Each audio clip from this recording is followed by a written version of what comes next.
we got a free loop kit down below, so if you guys want that, click the link down there.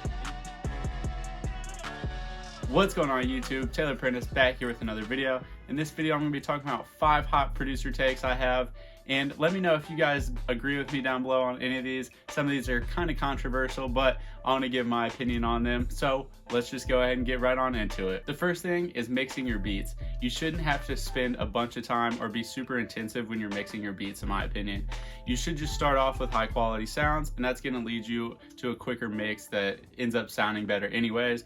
There's that famous phrase that you can't polish a turd, and that's kind of how I feel when I'm making beats. Is if you're not starting with high quality sounds, even if you're spending a lot of time mixing, you're probably not going to be able to get that where you really want it. So you shouldn't have to spend a lot of time mixing, but I do think it's important to go through and make sure you do like gain staging and just making sure everything's fitting right in the beat, and making sure you're leaving enough room for vocals if you intend to have an artist on that beat. The second thing is, it's not that important to have physical gear.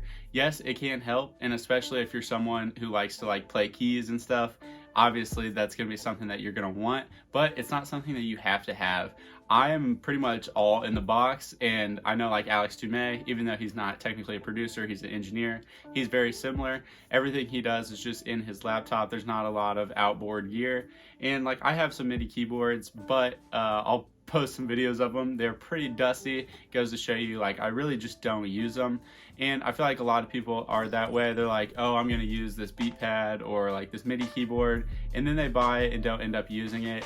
I was definitely one of those people, so don't feel like bad about yourself if you don't have like $1,000 synths in this like crazy room like Mike Dean where you can just spin around and hit every synth ever made. Just realize that like maybe it's not even that important to where you're at in your career. Eventually I think it's like can add to your arsenal. Obviously you can get like really cool sounds, especially if you're buying like older synths and stuff like that, and obviously like having a nicer mic helps if you're recording people, but at the end of the day you kind of just got to work with what you have at the moment, and you got to make a decision when you're going to buy these items. Make sure like you really need them and you think that it's really going to help your career, or like that you have the money to spend it. I feel like a lot of times people think buying a piece of physical gear is going to help them just magically get better at making beats, which is not the truth. So just wanted to get that out there. And the third thing is making what you like versus making what people think you should be making.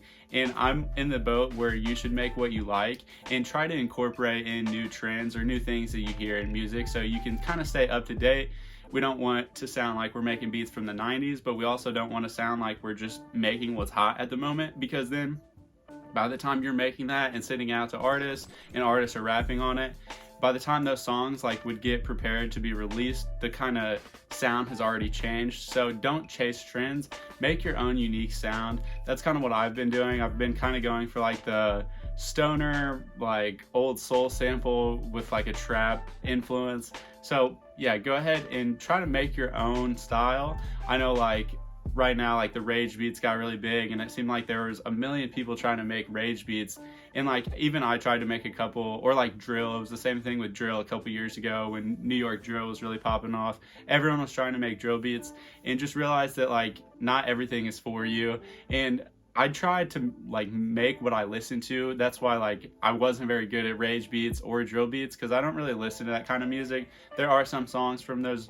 subgenres that I really like, but I don't listen to those enough to be good at making those types of beats. So yeah, just make what you like, and it's going to end up being a lot better than you trying to replicate something else. I feel like whenever an artist is like, yo, I need these type of beats, and I try to make like that type of beat, they never really end up using them. But when I send beats that I just make when I sit down to just have fun, people usually end up liking those beats more, because I feel like I'm just like more in the groove and end up making a better product, which is the end goal, obviously. And the fourth thing on this list is making beats every day.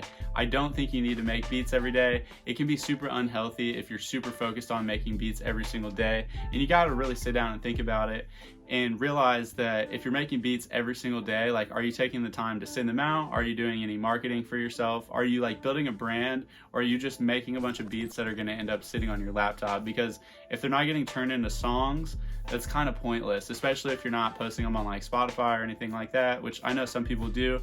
But for most of us who are just like trying to make songs with artists, that is not something that you want. It's just a bunch of beats sitting on your laptop. You need to make sure they're getting used. So if you feel burnt out one day, say like you made beats 4 days in a row, just spend that 5th day sending out beats to people, or sending out loops, or finding new people to collaborate with, or marketing yourself, or just like coming up with artwork for a kit you made, or just beats that you made. So there's other ways to be beneficial and like be productive as a producer, not just making beats. And I feel like that kind of gets lost sometimes. People will be like, dude, I made like 1,000 beats today on like 400 loops. And it's like, dude, like how quality are they? Are they gonna get used? And like, yeah, just, I don't know. It's not always the best to just work super hard with no goal in mind, which is, I kind of feel like, a popular thing amongst like the producer community on Twitter. And then the 5th one on this one is every producer has a different path.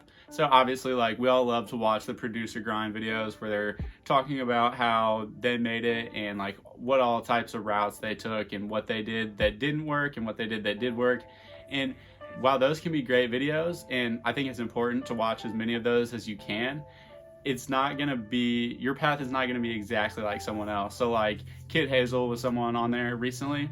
It's like your path is not gonna be exactly like his. You're maybe not from Atlanta, like I'm from Indiana, so it's completely different for me. It could be completely different if you're someone like Palace, who's like from Germany or wherever. I think he's from Germany. But yeah, just keep in mind that when you're watching those and people are talking about their process and how they've made it, you got to think, obviously they're in a different time than you, so like we're not gonna be doing the same stuff that like Scott Storch or like Dr. Dre was doing when they came up. It's a completely different game now, and the game is kind of always evolving. So you got to keep that in mind when you're thinking about what path are you gonna take to success, because it's always changing. And even if you model it after people who have already been successful before you, there's likely things that have changed in between then, like their success and your success. So just keep that in mind and make sure that you're being innovative and not just doing things that have already been done by millions of people, because the producer community is really saturated. So you have to do something to make yourself stick out. And yeah, just come up with creative ways. You're a producer, man, you should be creative.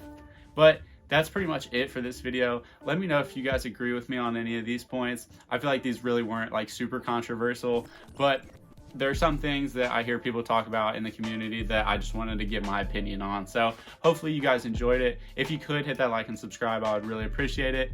And yeah, thank you again for watching. We will see you next time. Have a good one. Oh, and I've got a free loop kit down below. So if you guys want that, click the link down there. And if you guys have any interest in personal finance or stocks, I have free links down there for Robinhood and for Coinbase if you guys want to create an account there and get some free stocks or crypto. And check out my other videos if you have any interest in personal finance. But see you next time. Have a good one. Thank you.